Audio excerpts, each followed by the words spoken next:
Blessed day mga kapatid. We're here again talking about the Word of God and asking you again a favor that we need to give a time.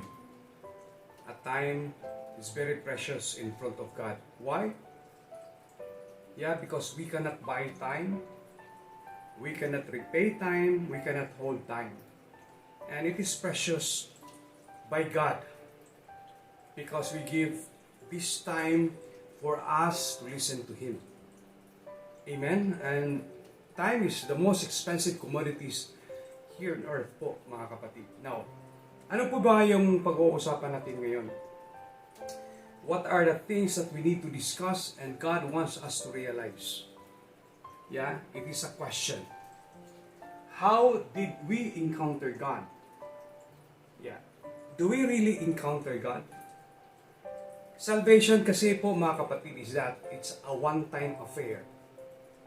Once you will encounter God, yeah, and accept God, then there will be change in our life.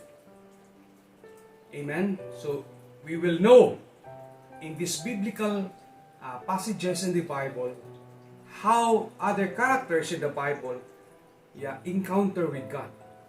And the next question is, how did God wants to encounter us? There is also a biblical story that God wants to encounter that person.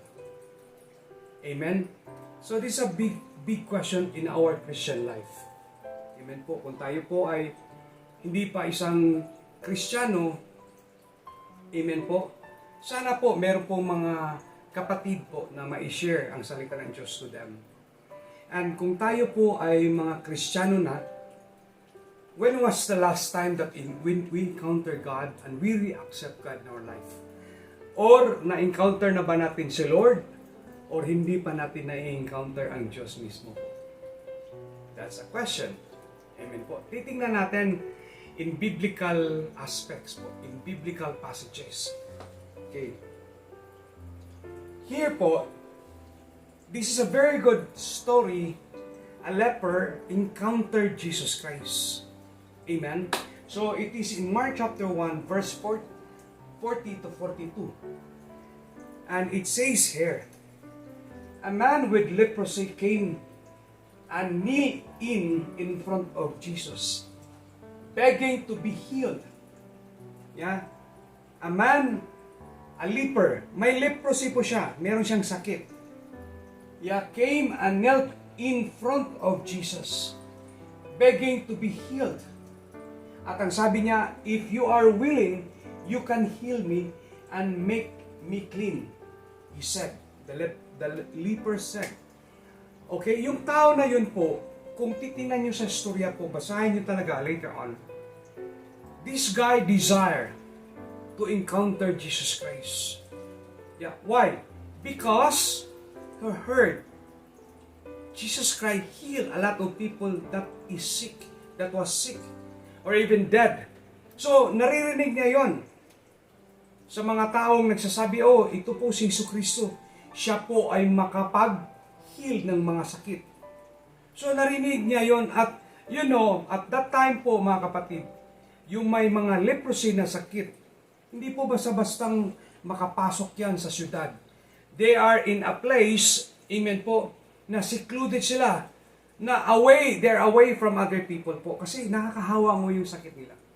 So this man, itong leper na ito po, so siguro ang ginagawa niya, he's trying to investigate, dinidesire niya kung saan pupunta si Jesucristo.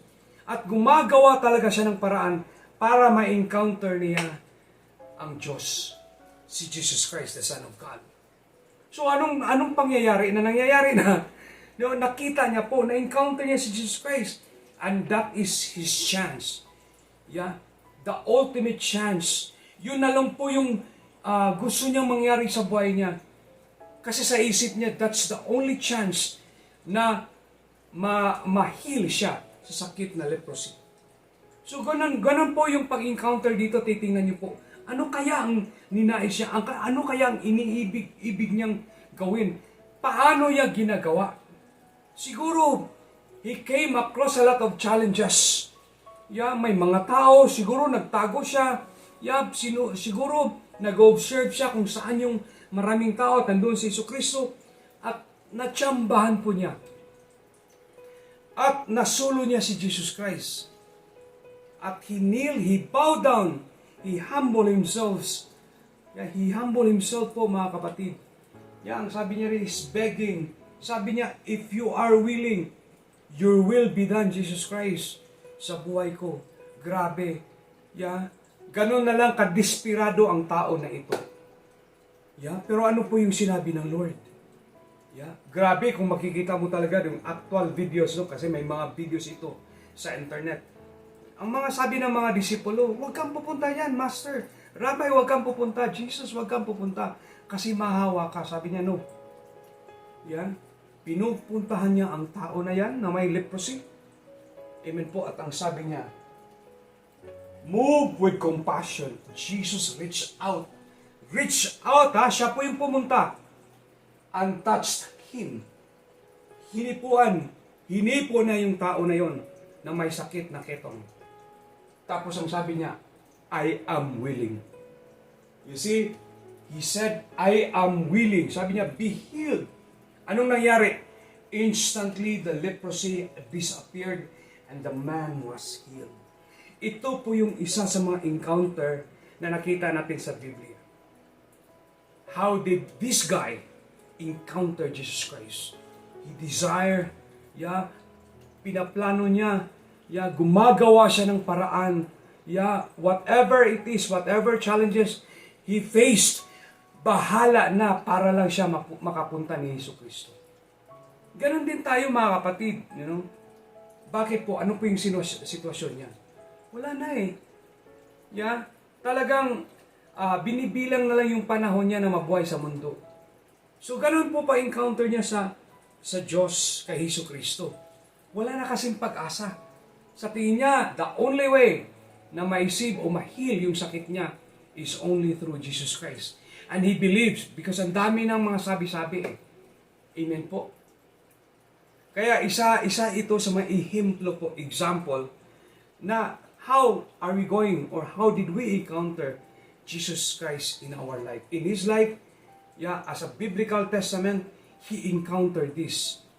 In a way na meron na siyang sakit at the last chance na naisip niya at he has faith na talaga siya lang ang makahil sa kanya.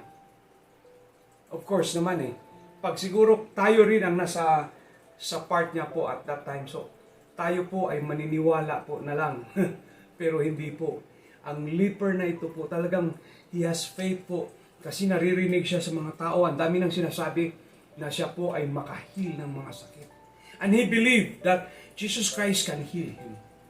Amen? That is one of the encounter sa isang leper, may tao na may ketong with Jesus Christ. Ito, isa pa. Another encounter po. Ito po how these people encounter. Kayo po, ano po yung experience nyo, na-encounter nyo po si Jesucristo po? Siguro marami tayong mga experiences, na-encounter natin ang Diyos. Kung wala pa po kayong encounter sa Diyos, naisin nyo po. Mag-desire kayo na encounter si Jesus Christ. Because that is a one-time affair po. Once ma-encounter mo si Lord, malaking pagbabago sa buhay natin po. Amen? Ngayon po. So, this is in Mark chapter 5, verse 25 to 29. Ito po yung babae na inagasan ng dugo for 12 years. Grabe, no? Grabe. Yung ang hirap ng katayuan niya, no? So, basahin natin. A woman in the crowd has suffered for 12 years with constant bleeding. She had suffered a great deal from many doctors, and over the years she had spent everything she had to pay them. But she had gotten no better. In fact, she had gotten worse. Grabe. She had heard about Jesus. You see, she had heard. She had heard. Itong pakinig, napaka-importante. Kaya makinig tayo po mga kapatid. She had heard about Jesus. So she came up behind him through the crowd and touched his robe. For she thought to herself, if I can just touch his robe, I will be healed. Grabe yung faith ng babae na yun. Yeah? Siya po ay nagme-mens. Babae kasi may menstruation. Nagbi-bleed siya. Constantly bleeding in 12 years po, mga kapatid. Grabe yung suffering niya. Halos lahat ng mga doctors punipuntahan niya para siya po ma-health. Pero wala, nag-worse pa nga ito.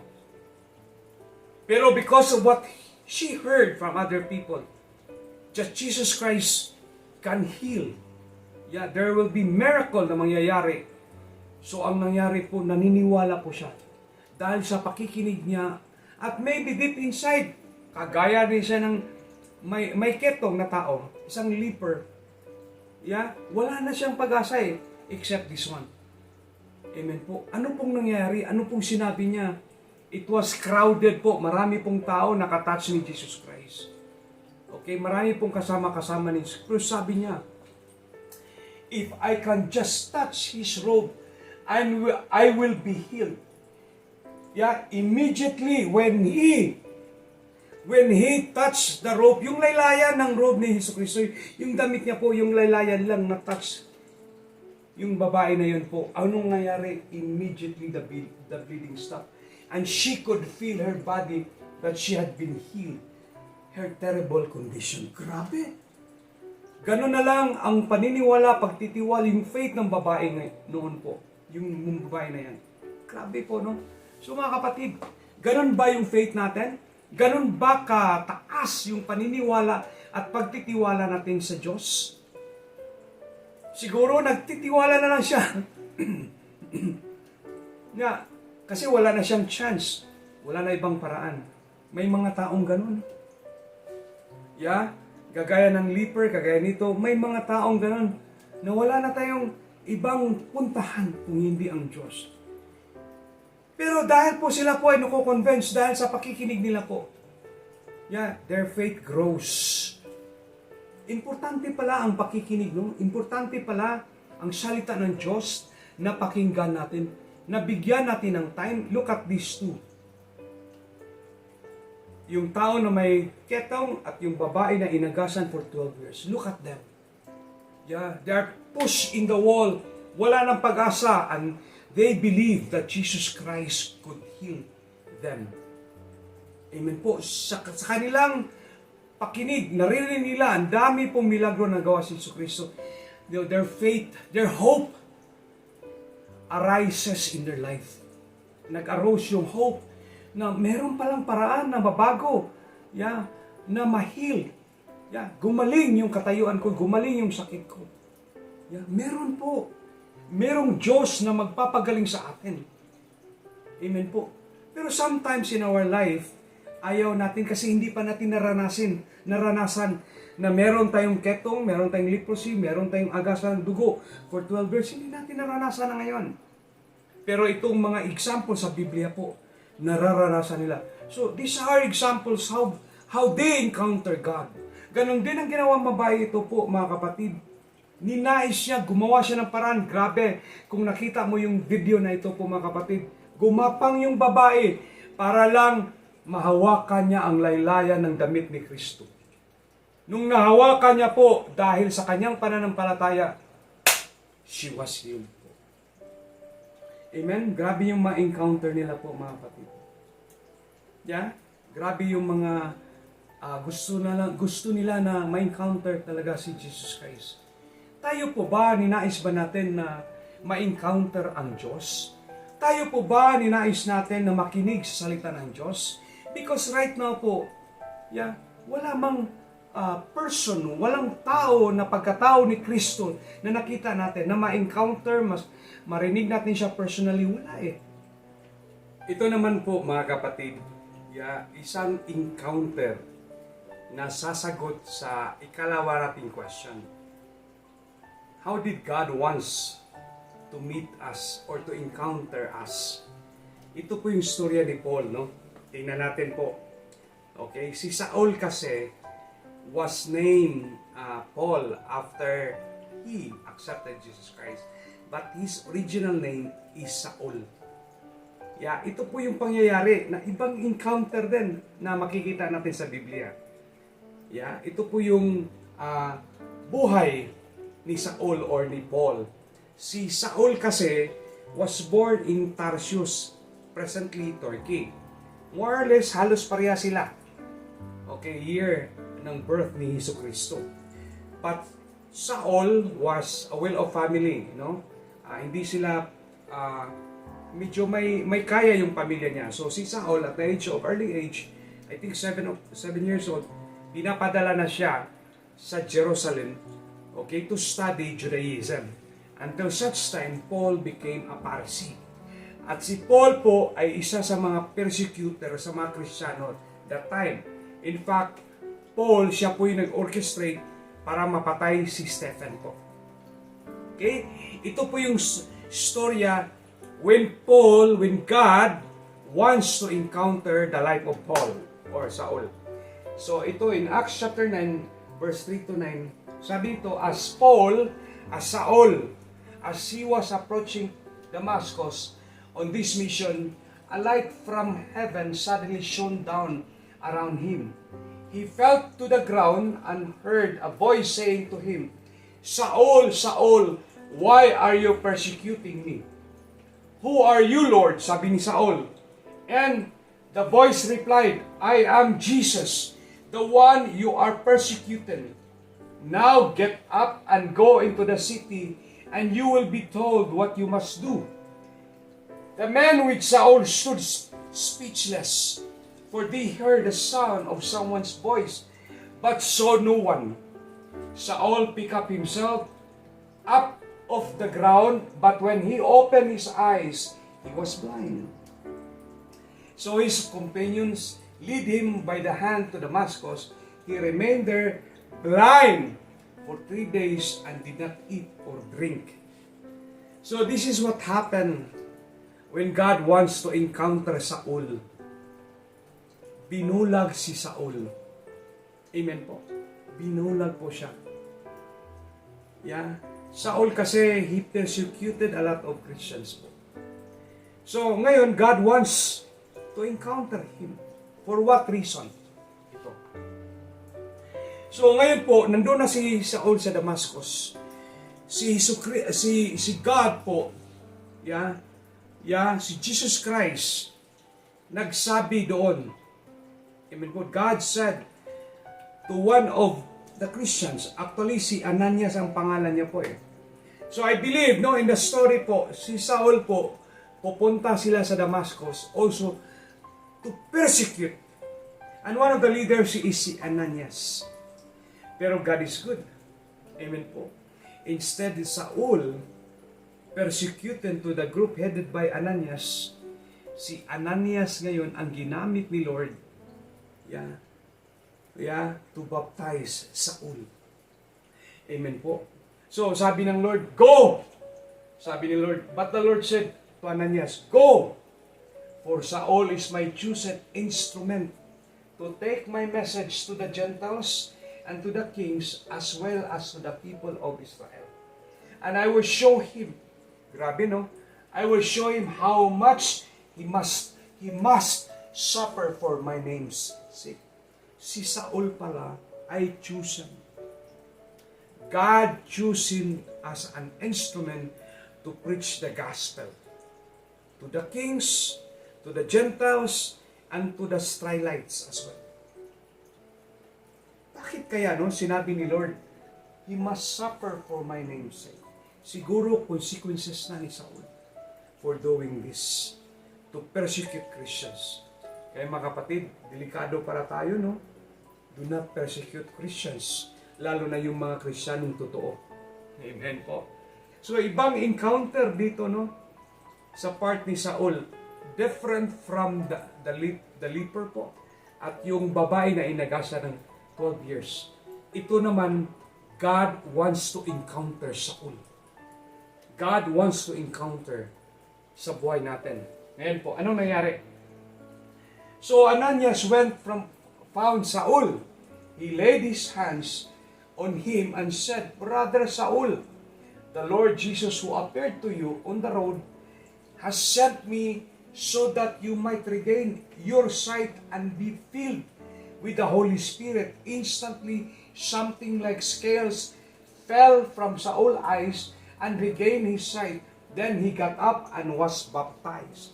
Imagine, if you are going to understand the story, Saul purposely go to Damascus to persecute Ananias. But you see, God even used Ananias to heal Saul. So, mga kapatid, napakaganda no, ang lesson na nakita natin dito. Yung dalawang pangyayari sa may tao na may ketong at sa babae na may inagasan ng 12 years, sila po ay talagang they encounter God, ninais nila. Hinanap nila si Kristo. Hinanap nila ang Diyos para sila po ay healed. Maybe that time desperado yung dalawa dahil sa kanilang sakit. Ang kang Saul naman kay Paul,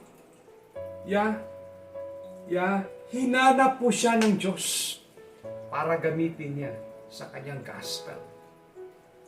Dalawang pagka-encounter.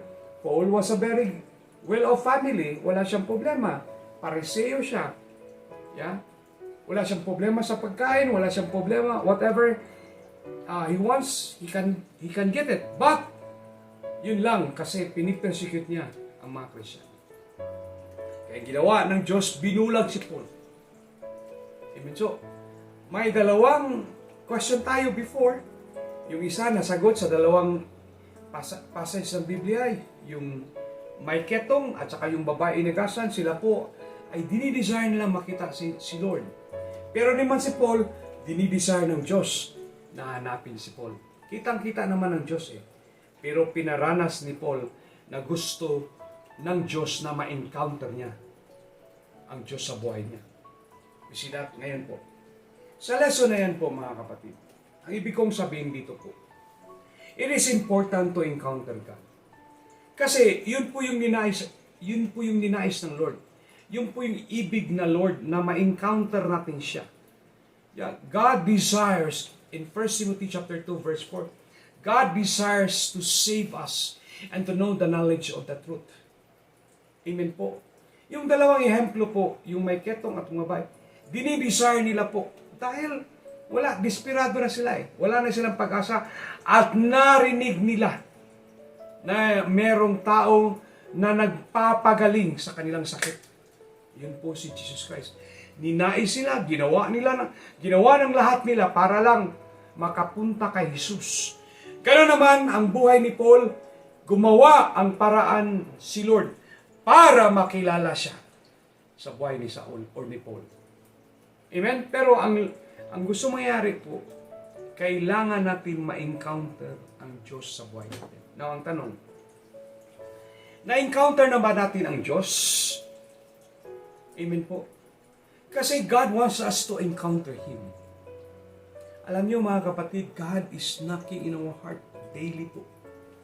Alam niyo mga kapatid, hindi lang natin nararamdaman ang Diyos. Actually, He always begging us to encounter Him daily. Actually po, na-encounter na natin ang Diyos, pero we don't recognize it. Yung hangin na hihinga natin ngayon, pag walang hangin ngayon, tayo pong lahat ay mamamatay. Saka na lang sabihin natin, oh, there is God.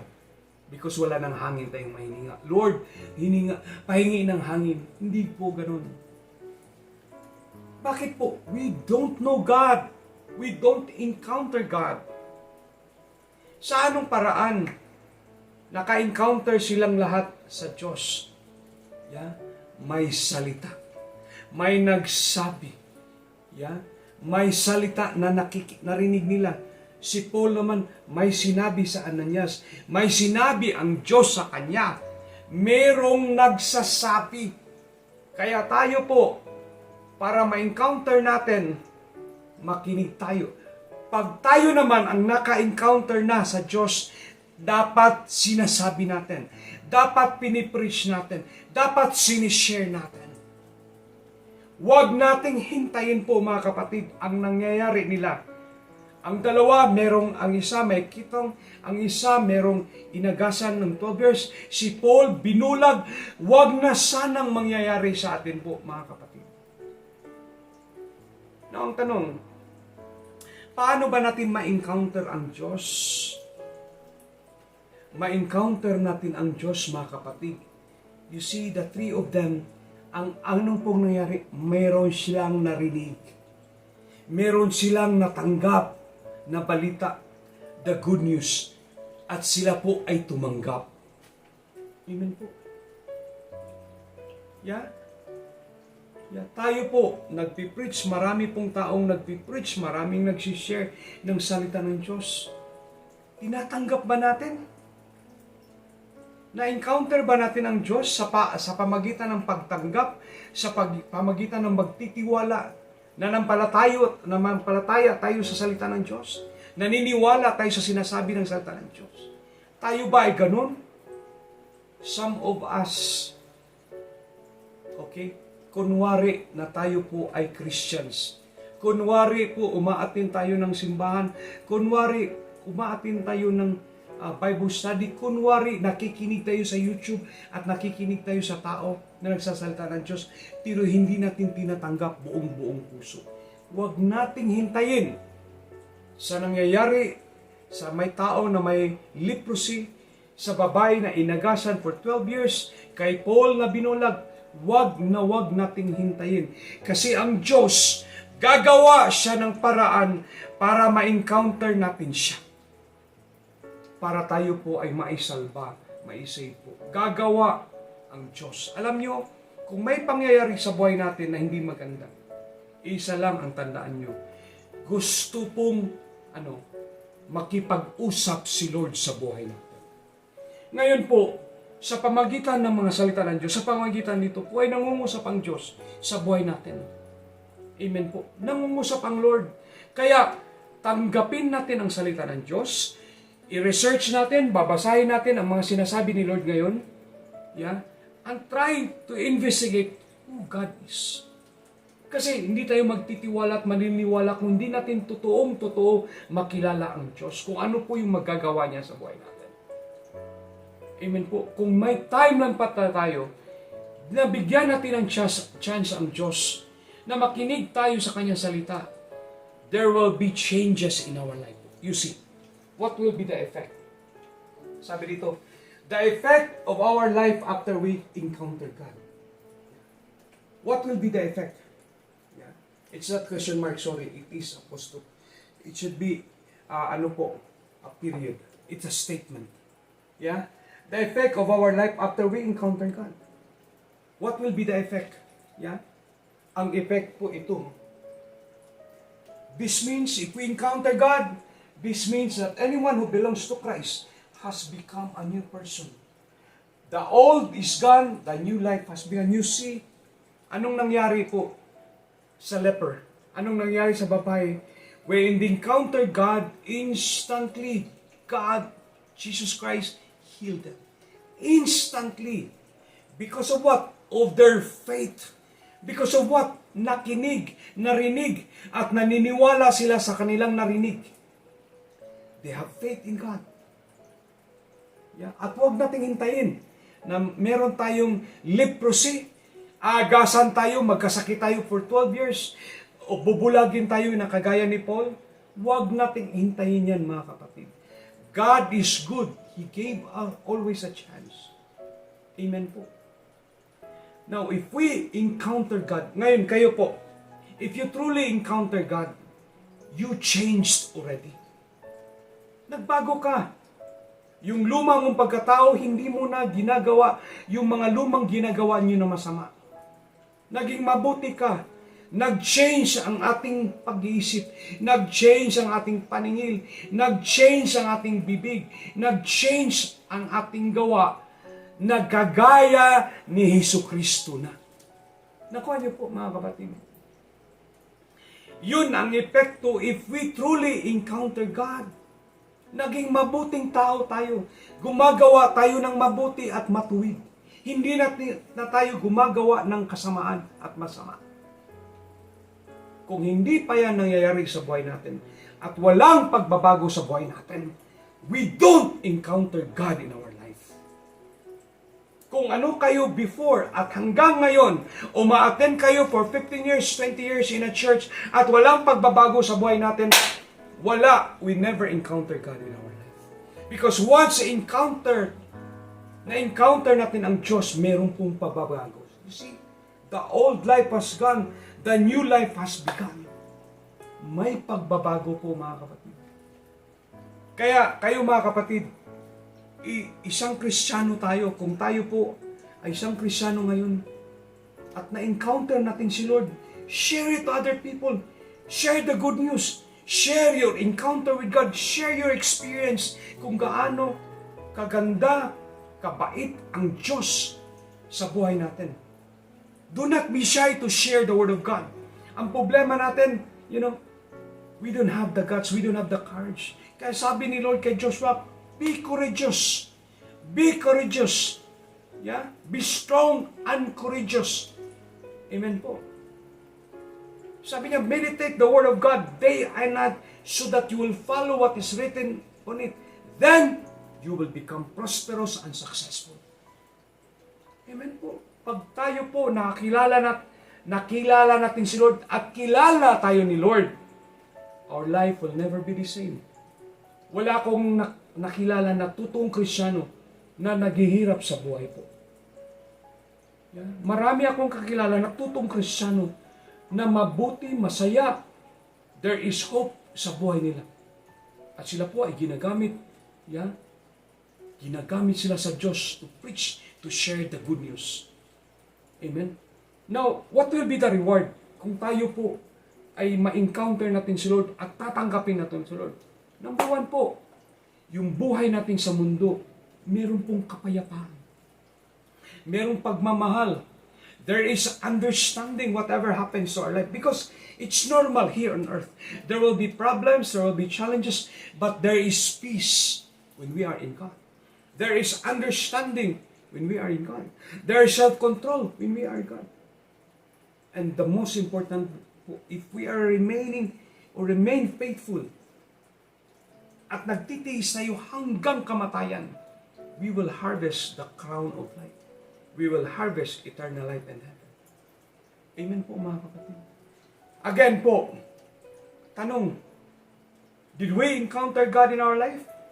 If we truly encounter God, may pagbabago sa buhay natin.